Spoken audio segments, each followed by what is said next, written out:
हाँ दोस्तों, आज आप हिस्ट्री 12th के हिस्ट्री के चैप्टर सेकंड पढ़ोगे। इसमें आप जानोगे कि भारत का प्राचीन इतिहास कैसा था।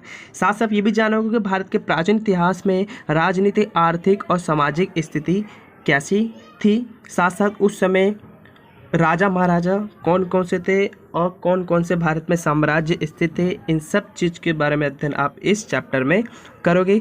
तो भारत के जो प्राचीन था, एंशिएंट हिस्ट्री, तो उसके बारे में जानेंगे। इस चैप्टर का जो नाम है वो है राजनीतिक आर्थिक इतिहास, मतलब भारत के प्राचीन काल में राजनीतिक आर्थिक स्थिति कैसी थी, एक इसके बारे में आप जानोगे। और कैसे शिलालेख कहानी बताते हैं। शिलालेख मतलब उस समय के राजा महाराजा द्वारा कई सारे शिलालेख पत्थरों पे, पेड़ों पे, कई सारे पात्रों पे कई सारे लिखवाए गए। जब पुरातात्विकों ने खोज की तो कई सारे पाए और उसमें कई सारी चीज़ों के बारे में, मतलब उस काल में क्या क्या हुआ, उन सब चीज़ के बारे में उस पर लिखा गया है।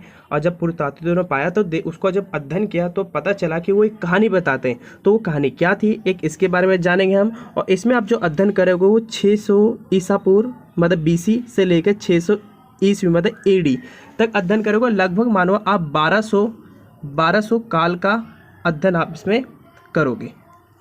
ठीक, तो आइए दोस्तों शुरू करते हैं।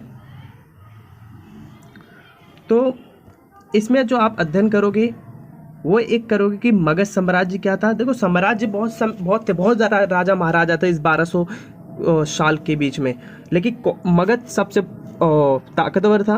और साथ साथ आप मौर्य साम्राज्य के बारे में जानोगे, ये भी बहुत ताकतवर था। अन्य शासक के बारे में जानेंगे, कुछ और भी शासक थे। साथ साथ कुछ महत्वपूर्ण तत्वों के बारे में जानेंगे। और उस समय में कई सारी पुस्तकें लिखी गई जो आज भी प्रासंगिक है, इसके बारे में जानेंगे। तो यहाँ पे मैं थोड़ा काल बताना चाहूँगा कि काल क्या है। तो देखो, पिछले वीडियो में हमने हड़प्पा सभ्यता के बारे में पढ़ा था, ठीक। और फिर हड़प्पा सभ्यता का जब पतन हुआ, मतलब जब समाप्त हुई, तो वैदिक सभ्यता आई। वैदिक सभ्यता में ही हिंदू धर्म की स्थापना हुई थी। 4 वेद लिखे गए थे, आपको पता होगा, अर्थवेद, यजुर्वेद, सोमवेद और ऋग्वेद, ठीक। और यहीं पे आर्यों का आगमन हुआ था यहीं से, वैदिक सभ्यता से। और इसके बाद आई मगध साम्राज्य। को मगध साम्राज्य जानने से पहले आपको पता होना चाहिए कि जब वैदिक सभ्यता की समाप्ति हुई, कब हुई, 600 ईसा पूर्व हुई। यहाँ से समय घटता है, ये आपको पता होना चाहिए। तो महाजनपद आए। महाजनपद का मतलब समझो शासक हुए, राजा महाराजा हुए। तो कुल उस समय भारत में कुल 16 महाजनपद हुए। और उस 16 महाजनपद में जो सबसे ताकतवर था वो मगध था, जो ये बिहार में स्थित था। और ये कब से कब तक था, ये 600 ईसा पूर्व से लेकर 321 ईसा पूर्व, 21 लिखा है, 321 ईसा पूर्व तक स्थित था। फिर क्या हुआ कि मौर्य साम्राज्य का पतन हो गया। और मौर्य साम्राज्य के बाद भारत में एक सबसे शक्तिशाली जो साम्राज्य आया वो मौर्य साम्राज्य आया। ये 321 ईसा पूर्व से लेकर 184 ईसा पूर्व तक रहा। फिर जब मौर्य साम्राज्य का पतन हो गया, जब भारत में मौर्य साम्राज्य का अंत हो गया और जो पहले के जो महाजनपद थे उनका जब अंत हो गया, तो भारत में एक तो उत्तर में और दक्षिण में कई सारे राजा महाराजाओं का उदय हुआ।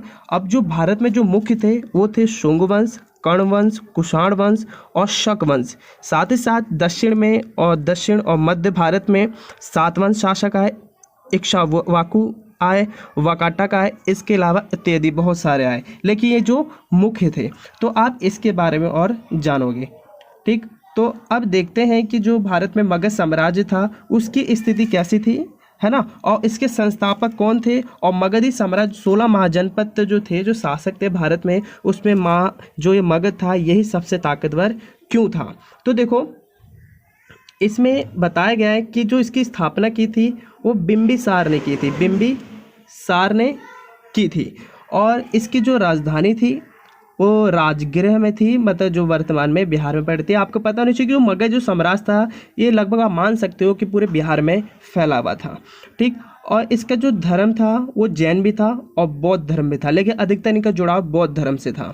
इसका जो काल है वो 600 ईसा पूर्व से लेकर 324 या 321 ईसा पूर्व आप कह सकते हो। लगभग हर पुस्तक में अलग अलग है, ठीक। आप अपनी पुस्तक के अनुसार देख सकते हो। अगला, इसका जो अंतिम शासक था, मतलब अंतिम यहाँ का जो राजा था वो था घनानंद, जिसे धनानंद भी कहते हैं, और ये नंद वंश का था, ठीक। अब इसका अंत हुआ, और इसका जब अंत हुआ तो भारत में मौर्य साम्राज्य की नींव रखी।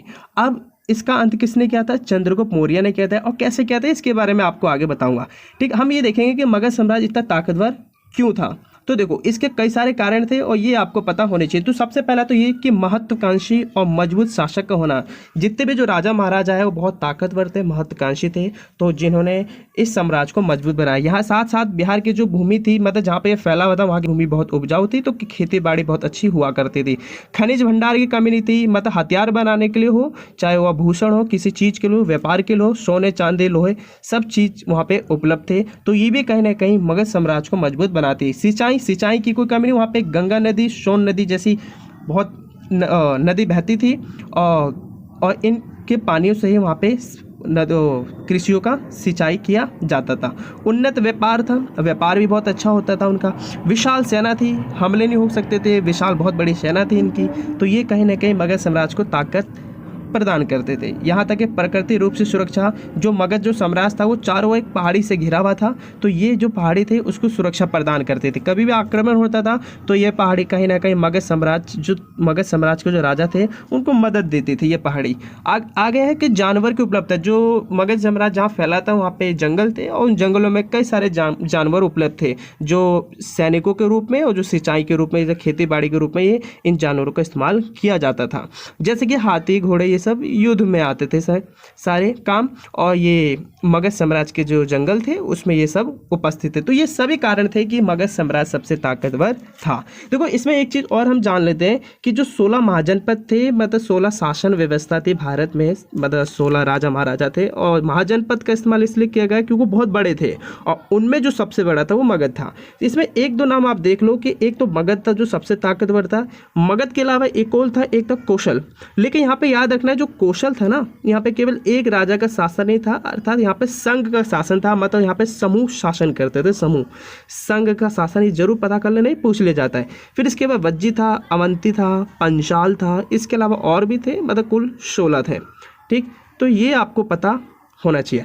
अब क्या हुआ कि जब मगध साम्राज्य का अंत हुआ तो भारत में मौर्य साम्राज्य आया। अब मौर्य साम्राज्य की स्थापना चंद्रगुप्त मौर्य ने रखी और जब मगध साम्राज्य का अंत हुआ। अब ये अंत कैसे हुआ, तो इसके लिए कहानी है, ये कहानी आपको सुननी होगी। अब वो कहानी क्या है तो देखो सुनो।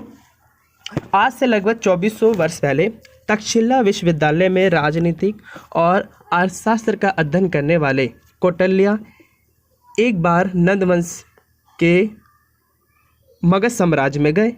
आपको एक बात जरूर पता होनी चाहिए कि जो कौटिल्य हैं इनको भारतीय इतिहास में चाणक्य के नाम से भी जाना जाता है। इन्होंने देखा कि मगध के जो सेना थे वहाँ की प्रजा पर क्रूर व्यवहार कर रही थी और ज़बरदस्ती कर की वसूली कर रही थी। फिर क्या, चाणक्य उस समय के जो मगध के जो राजा थे, मतलब धनानंद, उनके पास गए और उनको समझाया कि राजा का हित प्रजा के हित में होता है और राजा को प्रजा को पिता के समान रक्षा और उनका सम्मान करना चाहिए। धनानंद को ये बात बिल्कुल पसंद नहीं आई। उसने सैनिकों को चाणक्य को धक्का मार के वहाँ से निकालने को कहा। चाणक्य क्रोधित हो गए और उन्होंने धनानंद को मगध साम्राज्य की गद्दी से हटाने का चैलेंज दे दिया।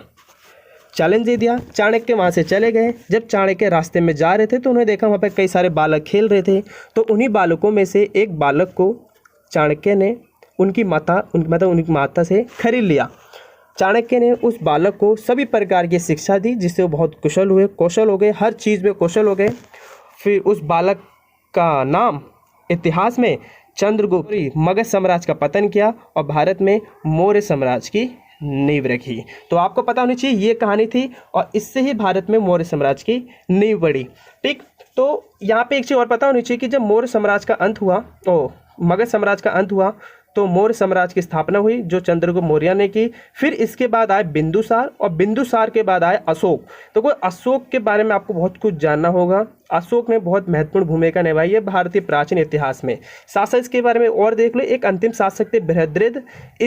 अब जो बृहद्रथ थे इसको सुश्वामित्र शुंग ने इनको मार दिया। इनके सेनापति थे और भारत में शुंग वंश की स्थापना की थी मौर्य साम्राज्य के बाद। लेकिन सबसे पहले हम अशोक के बारे में जानेंगे। ठीक, और इसका जो काल था वो 321 से लेके 184 ईसा पूर्व तक रहा। इसकी जो राजधानी थी वो पाटलिपुत्र थी। जो पाटलिपुत्र है वो वर्तमान में पटना में पड़ती है, आपको पता होना चाहिए। ठीक, ये आप इसके बारे में जानोगे। तो देखो प्रमुख केंद्र क्या थे, तो हम इसके प्रमुख केंद्र के बारे में जानते हैं कि जो मौर्य साम्राज्य था उसका बहुत प्रमुख केंद्र थे, पेपर में पूछ लिए भी जाते हैं। ठीक, तो इसके जो प्रमुख केंद्र थे, एक था पाटलिपुत्र जो इसकी खुद की राजधानी थी। अगला तक्षशिला। अब जो तक्षशिला है ये पाकिस्तान में पड़ता है। ठीक, और आपने सुना होगा तक्षशिला विश्वविद्यालय है, यहीं पे चाणक्य अध्ययन करते थे। एक है स्वर्णगिरी, ये आपका केरल में पड़ता है, केरल और कर्नाटक के आसपास। ठीक, और यहाँ पे सोने की खदान है जो मौर्य साम्राज्य के लिए बहुत महत्वपूर्ण रखती है। अगला है तोशिल। तोशिल जो है ये कलिंग अर्थात उड़ीसा में पड़ती है। ठीक, ये भी बहुत महत्वपूर्ण स्थान था व्यापार के लिए, समुद्री व्यापार के लिए। ठीक, ये देखेंगे एक था उज्जैन, उज्जैनी, ये आपका मध्य प्रदेश में। तो ये मौर्य साम्राज्य के 5 प्रमुख केंद्र थे, ये आपको पता होने चाहिए। साथ साथ हम ये भी देखेंगे कि मौर्य साम्राज्य का जो विस्तार था भारत में वो कहाँ से कहाँ तक था। आपको पता है कि मौर्य साम्राज्य मगध ही जितना ताकतवर था और बहुत विस्तारित था। अब लेकिन मौर्य साम्राज्य का जो फैलाव था वो भारत से थोड़ा बाहर भी था। तो देखो, एक तो आप कह सकते हो कि वेस्ट में मतलब पश्चिम में अफगानिस्तान तक था, अफगानिस्तान, और पूर्व में मतलब ईस्ट में उड़ीसा तक था। ठीक, इससे आगे भी हो सकता है ना।